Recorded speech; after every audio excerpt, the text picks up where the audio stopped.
Hello friends, आज हम लोग डिस्कस कर रहे हैं general science biology series chapter number 20 that is plant physiology या पादप क्रिया विज्ञान।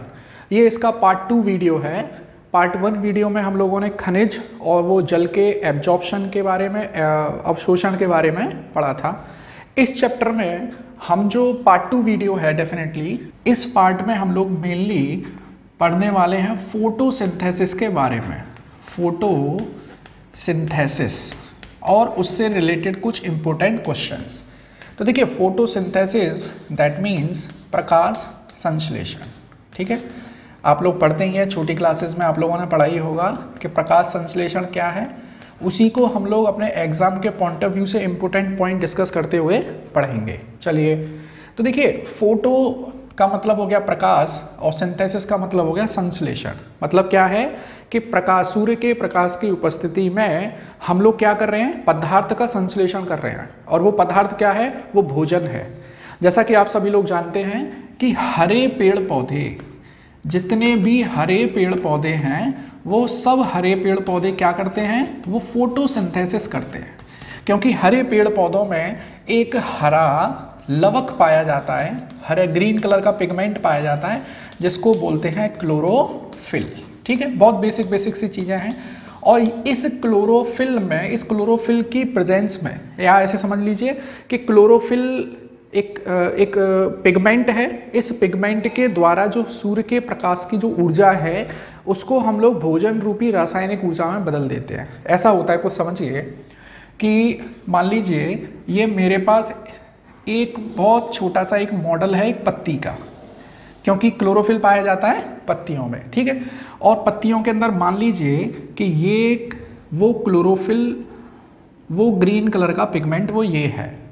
अब इसी स्ट्रक्चर को मैं यहाँ पे थोड़ा सा बड़ा करके आपको दिखा देता हूँ, कुछ इस तरह से। देखिए, यही जो ग्रीन कलर का पिगमेंट था वो मैंने यहाँ पर ऐसे बना दिया है। इसके अंदर जो कुछ स्ट्रक्चर पाई जाती है उसको समझिए। देखिए, इसके अंदर इस तरह से कुछ स्ट्रक्चर्स पाई जाती हैं, इनको बोलते हैं थाइलेकॉइड्स, इनको बोलते हैं थाइलेकॉइड्स। ठीक, और ये आपस में जुड़े रहते हैं, ये आपस में जुड़े रहते हैं। कुछ ऐसे मान लीजिए, मैंने बहुत छोटा छोटा यहाँ पे रिप्रेजेंटेशन किया है। अच्छा देखिए, ये जो आपको सिक्के से दिखाई दे रहे हैं, इसको तो बोलते हैं ग्रेना, ग्रेना। और ये जिसके द्वारा ग्रेना आपस में जुड़े हुए हैं, इसको बोलते हैं स्ट्रोमा। तो आप लोगों को याद रखना है कि जो क्लोरोफिल है, अच्छा क्लोरोफिल को ही हम लोग क्या बोल देते हैं, हम लोग क्लोरोप्लास्ट बोल देते हैं। एक ही बात है, इसमें कंफ्यूज होने की ज़रूरत नहीं है। ठीक है, तो हरे पेड़ पौधों में हरा रंग किसकी वजह से है, क्लोरोफिल की वजह से। उसी क्लोरोफिल को, उसी क्लोरोप्लास्ट को मैंने यहाँ पर ऐसे दिखाया है। अब समझिए कि फोटोसिंथेसिस में बेसिकली होता क्या है। हम लोग जानते हैं कि पत्तियों में पाए जाते हैं स्टोमेटा। स्टोमेटा का मतलब है कि बहुत छोटे छोटे से रंध्र, बहुत छोटे छोटे से छिद्र पाए जाते हैं। इन छोटे छोटे छिद्रों में से बाहर की वायुमंडल की जो कार्बन डाइऑक्साइड है, वो पत्तियों के स्टोमेटा के थ्रू पहुंच जाती है। ये जो हमारे पास क्या प्रेजेंट है, क्लोरोप्लास्ट या क्लोरोफिल। अब क्या होगा, देखिए कि ये जो क्लोरोप्लास्ट के अंदर CO2 पहुंची है, ये CO2 कौन सी है भाई, ये एयर वाली CO2 है। जो एटमॉस्फेयर से हमको CO2 अवेलेबल है। कितनी अवेलेबल है भाई एयर में, ये अवेलेबल है 0.03%, या मैं इसको बोल सकता हूँ 300 ppm। अच्छा, ppm में मैंने इसीलिए लिखा है क्योंकि एक बार क्वेश्चन पूछ लिया गया कि वायुमंडल में कार्बन डाइऑक्साइड की मात्रा ppm में क्या है, तो वो कितनी है, 300 ppm। ठीक है, तो ये कार्बन डाइऑक्साइड ले ली हमने। फिर हम लोग लेते हैं वाटर, फिर ये है वाटर। अच्छा, ये वाटर कहाँ से आया है, ये वाटर आया है जो जड़ों के द्वारा जल का अवशोषण हुआ है। ये वो वाला पानी है, ये एटमॉस्फेयर वाला पानी नहीं है। जड़ द्वारा जो अवशोषित पानी है, ये वो वाला पानी है। ठीक है, चलिए अब यहाँ पे क्लोरोफिल में ये रिएक्शन हो रही है। ये जो रिएक्शन हो रही है 6CO2 + 12H2O सनलाइट की प्रेजेंस में। सनलाइट को मैं ऐसे दिखा सकता हूँ, या सिंपल लिख देता हूँ सनलाइट। ठीक है जी, ठीक। अब यहाँ पे क्या होगा कि कार्बन का फिक्सेशन होगा, मतलब कार्बन जो है वो अपना रूप बदल देगा, और रूप बदल कर क्या बना देगा, वो बना देगा C6H12O6। और इसको तो आप लोग बहुत अच्छे से जानते हैं, ये क्या है, ये ग्लूकोज है। सबसे सरलतम कार्बोहाइड्रेट क्या है, ग्लूकोज है। ठीक है। और इसके साथ में क्या होगा जी, इसके साथ में वाटर निकलेगा, ठीक है, और साथ में निकलेगी ऑक्सीजन गैस। गैस का सिंबल मैं ऐसे बना देता हूँ, या तो गैस को सिंपल ऐसे लिख दीजिए, जैसे कार्बन डाइऑक्साइड के मैं नीचे ब्रैकेट में गैस लिख देता हूँ जी, या ऑक्सीजन के नीचे गैस लिख दीजिए, या ऐसा एरो बना दीजिए। तो अब इंपॉर्टेंट पॉइंट क्या है फोटोसिंथेसिस के बारे में, उसको समझिए। देखो, कार्बन डाइऑक्साइड यहाँ पर बदल गया है ग्लूकोज में, और H2O यहाँ पर टूट गया है ऑक्सीजन में। अब बात को समझिए, बहुत इंपॉर्टेंट पॉइंट बता रहा हूँ आपको कि कार्बन डाइऑक्साइड में जो ऑक्सीजन प्रेजेंट है, कार्बन डाइऑक्साइड में जो ऑक्सीजन प्रेजेंट है वो आता है ग्लूकोज के अंदर। मैं ऐसे बना देता हूँ, वो आता है ग्लूकोज के अंदर। और वाटर का जो ऑक्सीजन प्रेजेंट है, मैं ऐसे कर देता हूँ, वाटर का जो ऑक्सीजन प्रेजेंट है वो ऑक्सीजन हो जाता है एटमॉस्फेयर में लिबरेट। तो अब एक चीज़ याद रखना, आप क्वेश्चन बनेगा कि फोटोसिंथेसिस प्रक्रिया में जो ऑक्सीजन निकलती है वो कहाँ से आती है, वो कहाँ से आती है भाई, जो पेड़ पौधे जल द्वारा पानी अवशोषित करते हैं वही जल टूट कर क्या बना देता है, ऑक्सीजन बना देता है, ठीक है। अब एक चीज़ समझिए, यहाँ पर कार्बन डाइऑक्साइड का तो हुआ है, कार्बन डाइऑक्साइड का हुआ है अपचयन। अपचयन को इंग्लिश में बोलते हैं रिडक्शन, ठीक है। और H2O का हुआ है यहाँ पर उपचयन। अब ये अपचयन क्या है, उपचयन क्या है, जब हम लोग केमिस्ट्री वाली सीरीज स्टार्ट करेंगे तो वहाँ इसी एग्जाम्पल से आपको बताऊंगा। अभी बताने लग जाऊंगा तो आप लोग इस ट्रैक से हट जाओगे, ठीक है। ये है ऑक्सीडेशन, सीधी सी बात। अब हम लोग क्या करते हैं, देखो, रिडक्शन और ऑक्सीडेशन एक साथ हो रहे हैं। कार्बन डाइऑक्साइड का तो हो रहा है रिडक्शन और H2O का हो रहा है ऑक्सीडेशन। तो हम इन दोनों को मिला के, देखो, रेड इसका और ऑक्स इसका, हम लोग इसको बोल देते हैं कि फोटोसिंथेसिस एक रेडॉक्स रिएक्शन है। और रेडॉक्स रिएक्शन को हिंदी में बोलते हैं, देखो, उपचयन और अपचयन दोनों को मिला दीजिए तो ये बन जाता है उपापचयन। एक उपापचयन अभिक्रिया है या क्रिया है। तो फोटोसिंथेसिस कैसी है, फोटोसिंथेसिस एक रेडॉक्स रिएक्शन है, एक उपापचयी अभिक्रिया है, जिसमें जो ऑक्सीजन निकलती है वो वाटर की ऑक्सीजन होती है। अब एक चीज़ इंपॉर्टेंट समझिए आप लोग, देखो, फोटोसिंथेसिस प्रोसेस के लिए हम लोग ये जानते हैं कि सूर्य के प्रकाश का होना बहुत ज़रूरी है। अब सूर्य के प्रकाश की उपस्थिति में जो फोटोसिंथेसिस प्रक्रिया होती है वो याद रखना, वो हमेशा होती है ग्रेना में। ये ग्रेना, ठीक है, ये जो मेरे को सिक्के सिक्के से दिखाई दे रहे हैं इसकी स्ट्रक्चर में, इसको बोलते हैं ग्रेना। तो लाइट की प्रेजेंस में जो फोटोसिंथेसिस होती है वो ग्रेना की उपस्थिति में होती है या ग्रेना के अंदर होती है। अब अच्छा, इसका ये मतलब भी है कि प्रकाश के, सूर्य के प्रकाश की अनुपस्थिति में भी प्रकाश संश्लेषण प्रक्रिया हो जाती है। अब वो कैसे होती है वो समझिए। हम लोग उस फोटोसिंथेसिस प्रोसेस को बोलते हैं, देखिए, इसको तो मैं बोल सकता हूँ लाइट डिपेंडेंट, लाइट, क्योंकि ये लाइट पे डिपेंड है, लाइट डिपेंडेंट। और एक चीज़ और समझिए आप लोग, देखो, यहाँ पे लाइट की प्रेजेंस में जो ग्रेना के अंदर जो इलेक्ट्रॉन प्रेजेंट हैं वो इलेक्ट्रॉन एक्साइटेड स्टेट में जाते हैं, वो इलेक्ट्रॉन उत्तेजित अवस्था में आ जाते हैं और वो इलेक्ट्रॉन इस वाटर मॉलिक्यूल को तोड़ देते हैं। वाटर मॉलिक्यूल को तोड़ते हैं तो वो उसमें से निकलती है ऑक्सीजन गैस। अच्छा, अब होता क्या है, ये जो ग्लूकोज बना है मेरे पास, इस ग्लूकोज के बनने में कुछ एनर्जी भी खर्च हुई होगी, ठीक है। तो वो एनर्जी देखो खर्च हुई है और कुछ एनर्जी बनी है। वो एनर्जी ATP और NADPH2, ये दो चीज़ याद रखेंगे।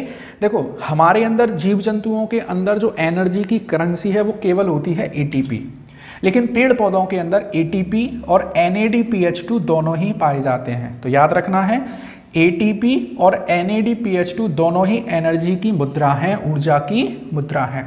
एक और पॉइंट याद रखिए कि 1 NADPH2 बराबर होता है 3 ATP। 3 ATP बन सकता है कभी क्वेश्चन कि how many ATP are present in 1 NADPH2, ठीक है, याद रखना है। तो 3 ATP आर प्रेजेंट। चलिए, तो यहाँ पर लाइट की उपस्थिति में हो रही है फोटोसिंथेसिस, या मैं बोल सकता हूँ लाइट डिपेंडेंट है, जो किस में हो रही है, ग्रेना में। चलिए, हम लोग यहाँ पढ़ते हैं light independent, light independent. Independent. अब ये क्या है, देखिए कि यहाँ पर फोटोसिंथेसिस लाइट के ऊपर डिपेंड नहीं है। यहाँ पे लाइट के ऊपर डिपेंड, इसका मतलब क्या है वो समझिए कि लाइट के द्वारा ये जो ग्रेना के इलेक्ट्रॉन थे वो एक्साइटेड हो रहे थे, तब उनके द्वारा वाटर मॉलिक्यूल टूट रहा था और ऑक्सीजन गैस निकल रही थी। लेकिन यहाँ पर प्रेजेंट होते हैं एंजाइम, क्योंकि यहाँ पे लाइट की उपस्थिति जरूरी नहीं है। यहाँ पे जो फोटोसिंथेसिस होती है वो एंजाइम की उपस्थिति में होती है, ठीक है। अब ये जो लाइट इंडिपेंडेंट है, याद रखना ये होते हैं क्लोरोप्लास्ट में जो स्ट्रोमा भाग पाया जाता है। स्ट्रोमा देखो, ये तो है ग्रेना वाला भाग ये, और ये जो ग्रेना आपस में जुड़े हुए हैं इसको बोलते हैं स्ट्रोमा। तो स्ट्रोमा वाले भाग में लाइट इंडिपेंडेंट फोटोसिंथेसिस प्रक्रिया होती है, आपको याद रखना है। चलिए आगे बढ़ते हैं। अच्छा, ये जो लाइट इंडिपेंडेंट प्रक्रिया है इसको एक वैज्ञानिक थे केल्विन, उन्होंने स्टडी किया। एक वैज्ञानिक थे केल्विन, और उन्होंने इस प्रोसेस को जो है वो C3 साइकिल के नाम से हम लोग इसको जानने लग गए। किस नाम से? C3। और फिर उसके बाद एक और साइंटिस्ट आए, हैच एंड स्लैक। मैं थोड़ा सा डिटेल बता रहा हूँ क्योंकि एक बार डिटेल पढ़ लोगे तो फिर कभी आप लोगों को याद रटने की जरूरत नहीं पड़ेगी। आप लोग पढ़ेंगे कहीं पे C3 C4 इस तरह से, तो मैं एक बार यहाँ पे क्लियर कर देता हूँ। तो देखो, लाइट इंडिपेंडेंट फोटोसिंथेसिस किसकी उपस्थिति में होती है? एंजाइम की उपस्थिति में। कहाँ होती है? स्ट्रोमा में होती है। अब यहाँ लाइट इंडिपेंडेंट फोटोसिंथेसिस में दो चक्र चलते हैं, एक है केल्विन जिसको बोलते हैं C3, एक है हैच एंड स्लैक और इसको बोलते हैं C4। याद रखना आप लोग। तो C3 पाथ या पथ, और ये हो गया C4 पथ। अब इसको समझिए आप लोग कि C3 में जो प्रोडक्ट बनता है उसमें कार्बन की संख्या होती है 3 और इसमें कार्बन की संख्या होती है 4, इसीलिए इसको बोलते हैं C3 और इसको बोलते हैं C4। C3 में क्या बनता है? देखो, इसमें बनता है phosphoglyceric acid, phosphoglyceric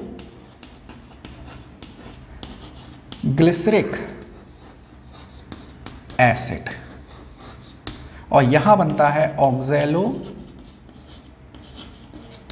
acetate, oxalo acetate.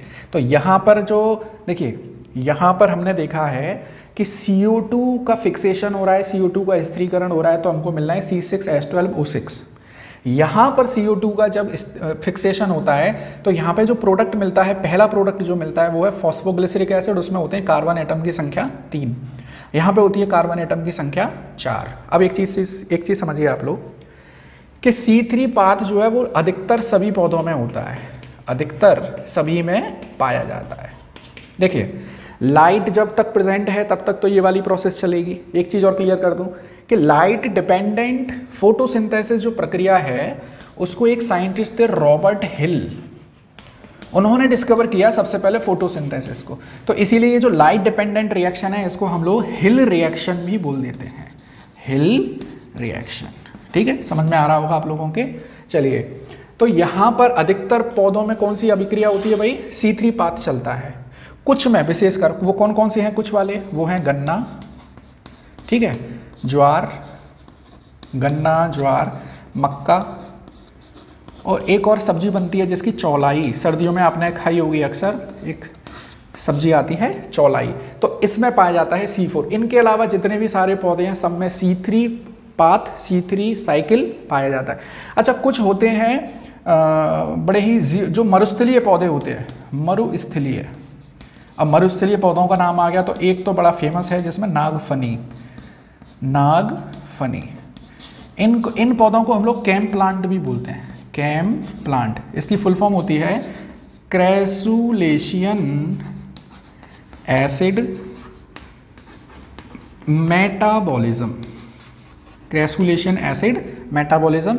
और इन पौधों में जो साइकिल चलती है उसको बोलते हैं C2 साइकिल। तो आप लोग याद रखना है, C2 होता है जो मरुस्थलीय पौधे होते हैं, C3 होता है अधिकतर पेड़ पौधों में, और C4 होता है गन्ना, ज्वार, मक्का और चौलाई में।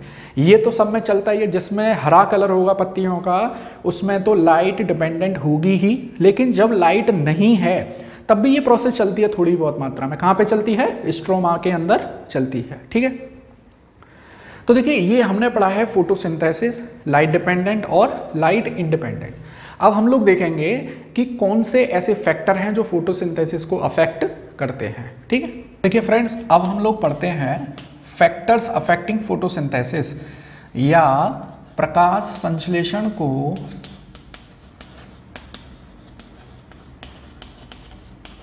संश्लेषण को प्रभावित करने वाले कारक। कौन कौन से ऐसे कारक हैं जो प्रभावित करते हैं, या फैक्टर्स अफेक्टिंग फोटोसिंथेसिस, इसको समझिए। तो देखिए सबसे पहले मैं बात करता हूं लाइट की, प्रकाश की। तो ये लाइट और प्रकाश कैसे प्रभावित करती है फोटोसिंथेसिस को। देखिए हम लोग जानते हैं प्रकाश संश्लेषण के लिए प्रकाश का होना जरूरी है। सूर्य से जो प्रकाश आ रहा है उस प्रकाश में जो विजिबल लाइट है, उस प्रकाश में देखिए सूर्य का प्रकाश जो है, सूर्य के प्रकाश में जो दृश्य प्रकाश है, और दृश्य प्रकाश आप लोग जानते हैं वो विबग्योर वाला सिस्टम आपको याद होगा, विबग्योर ये वाला। अगर मैं इसकी वेवलेंथ का डिस्कशन करूं तो इसकी वेवलेंथ यहाँ पे ऐसे बनती है 3600 एंगस्ट्रॉन्ग से लेकर 7600 एंगस्ट्रॉन्ग। ठीक है, तो ये हमारे जो सूर्य का प्रकाश है उसमें जो दृश्य प्रकाश वाला पोर्शन है वो फोटोसिंथेसिस के लिए रेस्पॉन्सिबल है, उत्तरदायी है। और उसमें से भी सबसे ज़्यादा किस में करता है फोटोसिंथेसिस, रेड कलर में। तो इंपॉर्टेंट बात आपके समझ में आ गई कि पेड़ पौधों के लिए जो लाल रंग का प्रकाश है वो ज़्यादा इंपॉर्टेंट है, या लाल रंग के प्रकाश में फोटोसिंथेसिस प्रोसेस या प्रक्रिया ज़्यादा होती है, आपको याद रखना है। अब एक चीज़ देखिए, आपने कुछ पेड़ पौधे देखे होंगे, कुछ पेड़ पौधे हैं जो छाया में हो जाते हैं, उनको ज़्यादा धूप की आवश्यकता नहीं होती। ऐसे पेड़ पौधे जो छाया प्रिय होते हैं, जो शेड में रहना पसंद करते हैं, उनको बोलते हैं शियोफाइट्स। ठीक है, इंग्लिश है इसकी। और कुछ ऐसे पेड़ पौधे होते हैं जो धूप प्रिय होते हैं, जो इनको तेज धूप चाहिए, तो उनको बोलते हैं हीलियोफाइट। ठीक है, तो आपके एग्जाम के पॉइंट ऑफ व्यू से क्या चीज़ इंपॉर्टेंट है यहाँ पर कि वो कौन से प्रकाश की रेंज है। तो 3600 एंगस्ट्रॉन्ग से लेकर 7600 एंगस्ट्रॉन्ग एक ये जो है ये वेवलेंथ या दूरी का एक मात्रक है एंगस्ट्रॉन्ग। 1 एंगस्ट्रॉन्ग बराबर होता है 10⁻⁻10 मीटर। ठीक है, और इसमें ये जो रेड कलर का प्रकाश है वो प्रकाश संश्लेषण को ज़्यादा प्रभावित करता है। चलिए अब हम लोग देखें सेकंड है CO2 की मात्रा। CO2 की मात्रा कैसे प्रभावित करती है उसको समझिए। देखो हमारे एटमॉस्फेयर में है 0.03% CO2। अगर ये 0.03% CO2 से बढ़कर हो जाती है 0.05% CO2 तो प्रकाश संश्लेषण की दर जो है वो बढ़ेगी। लेकिन अगर 0.05% से और ज़्यादा हो जाती है CO2 की मात्रा तो फिर फोटोसिंथेसिस कम होना शुरू हो जाएगा। क्योंकि फिर स्टोमेटा अपने आप को बंद कर लेंगे। अब ऐसे समझिए कि हमारे पास मान लीजिए एक छोटा सा पौधा है, पत्तियों में स्टोमेटा हैं, और स्टोमेटा के द्वारा जो वायुमंडल की CO2 है वो फोटोसिंथेसिस प्रक्रिया के द्वारा वो ग्लूकोज में कन्वर्ट हो जाती है। मतलब प्रकाश की जो प्रकाश ऊर्जा है वो रासायनिक ऊर्जा में परिवर्तित हो जाती है।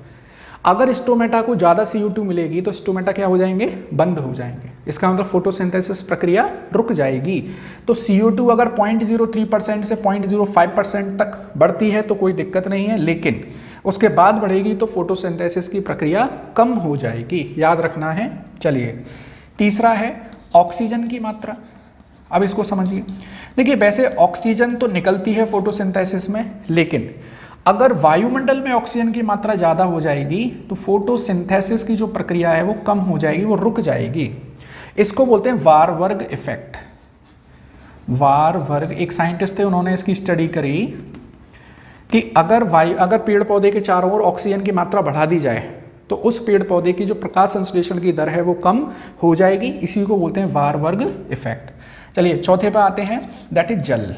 अब ये जल कैसे समझेंगे, देखो अगर पेड़ पौधे के जड़ों में या पेड़ पौधों की जड़ें पानी अवशोषित नहीं कर रही हैं क्योंकि जमीन में पानी नहीं है, ऐसे समझिए मिट्टी में पानी नहीं है। जब मिट्टी में पानी नहीं होगा तो ऊपर पेड़ पौधे की जो पत्तियां हैं वो वाष्पोत्सर्जन को कम करेंगी, क्यों? क्योंकि पेड़ पौधे के पास पानी ही नहीं है, और जब पानी नहीं होगा तो पेड़ पौधों की पत्तियां वाष्पोत्सर्जन नहीं करेंगी, ट्रांसपायरेशन नहीं करेंगी। इसके लिए वो क्या करेंगी? इसके लिए वो अपने स्टोमेटा को बंद कर लेंगी, और जब स्टोमेटा बंद हो जाएगा तो CO2 का आना भी बंद हो जाएगा। तो देखिए, अगर जल की कमी है तो स्टोमेटा क्या हो जाएंगे भाई? स्टोमेटा हो जाएंगे क्लोज, ठीक। और जब स्टोमेटा क्लोज हो जाएंगे तो CO2 का आना भी क्या हो जाएगा? बंद हो जाएगा। और जब CO2 का आना बंद हो जाएगा तो प्रकाश संश्लेषण भी क्या हो जाएगा? प्रकाश संश्लेषण रुक जाएगा या प्रकाश संश्लेषण कम हो जाएगा। तो ये थे फैक्टर्स अफेक्टिंग फोटोसिंथेसिस। इंपॉर्टेंट थे सारी चीजें, ठीक है। अब हम लोग नेक्स्ट इसमें पॉइंट देखते हैं, दैट इज कि पौधों में विभिन्न विभिन्न प्रकार के पोषण पाए जाते हैं। जो हरे रंग के पेड़ पौधे हैं वो तो प्रकाश संश्लेषण कर लेते हैं, लेकिन और भी तो पेड़ पौधे हैं, वो कैसे अपना जीवन यापन करते हैं? तो लेट्स चेक इट। तो देखिए स्टूडेंट, हम लोग स्टार्ट करते हैं कि पादप में पोषण की विधियां, method of nutrition in plant. पेड़ पौधे अपना भोजन कैसे प्राप्त करते हैं, कैसे बनाते हैं, वो सब हम लोग इसमें देखेंगे। तो देखिए, हम लोग यहाँ पर पोषण की विधियों में पेड़ पौधों को मेन रूप से 2 भागों में बांट सकते हैं। ऐसे पेड़ पौधे जो अपना भोजन खुद बना लेते हैं उनको बोलते हैं स्वपोषी, ठीक। ऐसे पेड़ पौधे जो अपना भोजन खुद नहीं बना पाते हैं उनको बोलते हैं विषमपोषी, ठीक है। और कुछ ऐसे पेड़ पौधे भी हैं जिनमें विशेष प्रकार की कोई मेथड पाया जाता है, विशेष, मैं लिख देता हूं यहां पर, विशेष पोषण पद्धति, उसको हम लोग यहां पे देख लेंगे।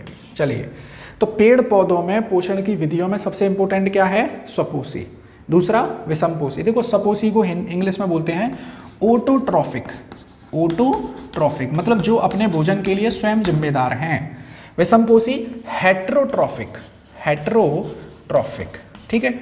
और विशेष कुछ स्पेशल मेथड होंगे यहाँ पर, स्पेशल न्यूट्रिशन उनका तरीका होगा, उसको भी चेक कर लेंगे हम लोग अभी। चलिए, तो देखिए, ऑटोट्रॉफिक का मतलब है कि पेड़ पौधे अपना भोजन खुद बना रहे हैं। मतलब क्या है कि वो अकार्बनिक पदार्थों से अपना भोजन खुद बना रहे हैं। जैसे प्रकाश संश्लेषण प्रक्रिया में क्या होता है? वायुमंडल की CO2 और मिट्टी का जल। तो देखो, CO2 क्या है? एक तरह से अकार्बनिक, इधर H2O क्या है? अकार्बनिक, दोनों मिलकर क्या बन गए? कार्बनिक पदार्थ। तो यहाँ पर जो भोजन बन रहा है वो, उसके 2 तरीके हैं। या तो देखो, पेड़ पौधे क्या कर लेंगे? प्रकाश संश्लेषण कर लेंगे, प्रकाश संश्लेषण, फोटोसिंथेसिस, जिसके बारे में मैं आपसे अभी टोटल डिटेल में डिस्कस कर चुका हूँ। क्लोरोप्लास्ट होना चाहिए, सनलाइट होनी चाहिए, पानी होना चाहिए, CO2 होनी चाहिए, वो हम लोग डिस्कस कर चुके हैं। दूसरा इंपॉर्टेंट मेथड है यहाँ पर, दैट इज केमिकल सिंथेसिस, मतलब रासायनिक तरीके से भी कुछ पेड़ पौधे या कुछ विशेष प्रकार के जीव अपना भोजन बना लेते हैं। केमिकल सिंथेसिस, इसको बोलते हैं फोटोसिंथेसिस, इसको बोलते हैं केमिकल सिंथेसिस। जैसे आप लोगों को याद होगा, जो नाइट्रोजन स्थिरीकरण वाले बैक्टीरिया हैं, नाइट्रोजन स्थिरीकरण जो बैक्टीरिया हैं, वो इससे अपना भोजन प्राप्त कर लेते हैं। या आपने देखा होगा मेथेनोजेंस, मीथेन पैदा करने वाले जो बैक्टीरिया हैं वो, ठीक। या सल्फर जीवाणु, ये जीवाणु, ये सब इसी प्रकार के जीवाणु हैं जो अपना भोजन केमिकल सिंथेसिस के द्वारा ऑब्टेन करते हैं। मैं आपको दोबारा से बताता हूँ, हम लोग पेड़ पौधों की पोषण की विधियां पढ़ रहे हैं। उसमें एक आता है ऑटोट्रॉफिक, दूसरा आता है विषमपोषी, तीसरा आता है विशेष पोषण। तो ये जो फोटोसिंथेसिस है वो तो कौन कर रहे हैं भाई? वो हरे पेड़ पौधे कर रहे हैं, केवल पेड़ पौधे करते हैं, याद रखना है आपको, ठीक है, हरे पेड़ पौधे। और ये जो केमिकल सिंथेसिस है, ये मैंने इसीलिए यहाँ पर डिस्कस कर लिया क्योंकि यहाँ पर भी भोजन खुद बनाया जा रहा है। ऐसे जीवाणु हैं जो अपना भोजन खुद बना लेते हैं केमिकल सिंथेसिस के द्वारा, ठीक। अच्छा, विषमपोषी की बात करें तो विषमपोषी का मतलब कि जो अपने भोजन के लिए दूसरे के ऊपर निर्भर रहते हैं। अब इनको हम लोग अलग अलग भागों में बांट सकते हैं। जैसे पहला है परजीवी पौधे, पैरासिटिक प्लांट्स, मतलब जो अपने जीवन यापन के लिए दूसरे पेड़ पौधों का सहारा लेते हैं, पैरासिटिक प्लांट्स। पैरासाइट वो भी होते हैं, एनिमल भी होते हैं, जीव जंतु भी होते हैं जैसे हमारे बालों में पड़ने वाले जो जुएँ हैं, या आपने देखा होगा भैंस, ऐसे भैंस के ऊपर बहुत सारी किलीली या माइट्स पड़ जाते हैं, वो सब परजीवी हैं। तो देखिए पैरासिटिक प्लांट ऐसे प्लांट जो दूसरे के ऊपर निर्भर रहते हैं। जैसे एक बहुत इंपॉर्टेंट प्लांट है कसकुटा। कसकुटा को बोलते हैं अमरबेल। आपने देखा होगा अमरबेल किसी पेड़ के ऊपर पूरी की पूरी छा जाती है, अमरबेल, कसकुटा। या इसी को बोलते हैं, यहाँ पर एक और नाम है ओरोबेंकी। ओरोबेंकी ये बहुत इंपॉर्टेंट एग्जाम्पल है कसकुटा। सेंटेलम, मतलब सेंटेलम हो गया आपका चंदन का पेड़, ये भी एक प्रकार का एक पैरासिटिक प्लांट है। चलिए परजीवी पौधे हो गए जो दूसरे के ऊपर निर्भर करते हैं। दूसरे आ जाओ मृतोपजीवी पौधे, जो सड़ी गली चीज़ों के ऊपर पैदा होते हैं और वहीं से अपना न्यूट्रिशन प्राप्त करते हैं। मृतोपजीवी पौधे सैप्रोफाइटिक प्लांट्स, सैप्रोफाइटिक प्लांट्स। तो ऐसे तो भाई प्लांट वही हैं, जैसे आपने देखा होगा बारिश के मौसम में गंदी जगह पर वो कुकुरमुत्ता उगाता है। वो कुकुरमुत्ता एक्चुअली में है क्या, वो क्या है, वो कवक है। ऐसे ही राइजोपस, ये भी एक प्रकार का कवक है, राइजोपस। या पेनिसिलियम, ये भी एक प्रकार का कवक है, पेनिसिलियम, जिससे पहली एंटीबायोटिक ऑब्टेन की गई थी, है ना, पेनिसिलिन। ठीक है, अब तीसरे बहुत इंपॉर्टेंट प्रकार के आते हैं, वो हैं कीटभक्षी पौधे। कीटभक्षी पौधे, इंसेक्टिवोरस प्लांट। अब इसको बहुत इंपॉर्टेंट तरीके से समझिए, ये आपके यहाँ पे क्वेश्चन बन सकता है। कीटभक्षी पौधे कहाँ पैदा होते हैं, पहले तो ये समझ लीजिए, जहाँ की जमीन में नाइट्रोजन की कमी होगी वहाँ पर कीटभक्षी पौधे पैदा हो जाते हैं। अच्छा, कीटभक्षी पौधे नाइट्रोजन की कमी को पूरा करने के लिए क्या करते हैं, वो कीटों को खाते रहते हैं। अब कीटों को खाने के लिए देखो, कीटों को खाने के लिए जो उनकी पत्तियाँ होती हैं वही गड़ेगा रूप ले लेती हैं, जिसको हमने पढ़ा था नेपेंथीज में। एक स्पेशल प्रकार का पौधा है नेपेंथीज, ठीक है, ये स्थलीय पौधा है। और एक है यूट्रिकुलेरिया या ब्लैडर वर्ड, ये जलीय पौधा है, ब्लैडर वर्ड या यूट्रिकुलेरिया। काम इसका भी यही है, ये भी इसके ऊपर जो कीट बैठते हैं उनको ये खा जाता है। किसकी कमी पूरा करने के लिए, नाइट्रोजन की कमी को पूरा करने के लिए। देखिए नेपेंथीज या वीनस फ्लाई ट्रैप, यहाँ पे ब्लैडर वर्ड या यूट्रिकुलेरिया। नेपेंथीज को ही बोलते हैं वीनस फ्लाई ट्रैप। चलिए, तो ये हो गए विषम भोजी। अब आप विशेष पोषण में देखिए, कुछ ऐसे पद्धतियां हैं जिससे पोषण प्राप्त किया जाता है। जैसे एक पहला सबसे इंपॉर्टेंट प्रकार का बता रहा हूँ, लाइकेन। लाइकेन क्या है उसको समझिए। लाइकेन एक्चुअली में एक सहजीवी संबंध है एल्गी और फंजाई के बीच का। हम लोग जानते हैं फंजाई में क्लोरोफिल नहीं पाया जाता है, फंजाई में क्लोरोफिल नहीं मिलता, और एल्गी में क्लोरोफिल पाया जाता है। कुछ स्पेशल प्रकार के एल्गी में क्लोरोफिल पाया जाता है, तो एल्गी के ऊपर चिपक जाता है फंजाई। ये सहजीवी संबंध है, सिम्बायोटिक रिलेशनशिप है। इससे क्या होगा भाई, देखो फंजाई इसके ऊपर चिपक जाएगा तो फंजाई ट्रेवल करता है, चलता फिरता रहता है, तो एल्गी को घूमने फिरने को मिलेगा। दूसरा, फंजाई को इस कवक को खाना किससे मिलेगा, एल्गी से मिलेगा। तो इस सहजीवी संबंध का नाम क्या है, लाइकेन। दूसरा है माइकोराइजा, बहुत इंपॉर्टेंट है ये, बाय नेम आप लोगों से पूछे जाएंगे। माइकोराइजा, हिंदी भी इनकी यही होगी। लाइकेन को ऐसे लिखेंगे, लाइकेन, और माइकोराइजा को हिंदी में लिख देंगे। माइकोराइजा क्या है, फंजाई और जो टेरिडोफाइटा प्लांट हैं,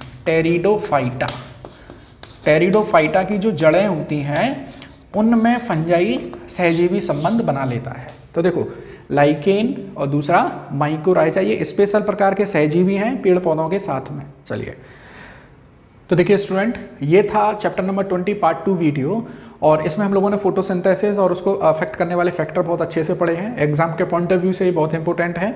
आप किसी भी एग्जाम की तैयारी कर रहे हो, उस विषय वस्तु के बारे में अच्छे से जान लेंगे तो आप लोगों को उस चीज़ को रटने की आवश्यकता नहीं पड़ेगी। ठीक है, अच्छे से नोट्स बनाइए, रेगुलर पढ़ाई करिए, इस लॉकडाउन का फ़ायदा उठाइए। डेफिनेटली आप लोगों को एक लीड मिलेगी। अगर मान लीजिए आप लोग लॉकडाउन में ब्रेक कर लेते हैं पढ़ाई से, तो दोबारा पढ़ाई को ट्रैक पर लाने में थोड़ा सा समय लगेगा और हो सकता है आप लोग अपने ट्रैक से हट भी जाएँ। तो मेरी राय ये है कि आप लोग रेगुलर पढ़िए, अच्छे से नोट्स बनाइए, पॉइंट वाइज नोट्स बनाइए। नोट्स बनाने से फ़ायदा ये है कि आप लोग एग्जाम के टाइम में इसको रिवाइज करेंगे तो बहुत जल्दी रिवाइज कर लेंगे। ठीक है, और वीडियो अच्छा लगा है तो लाइक और शेयर करेंगे। Thank you.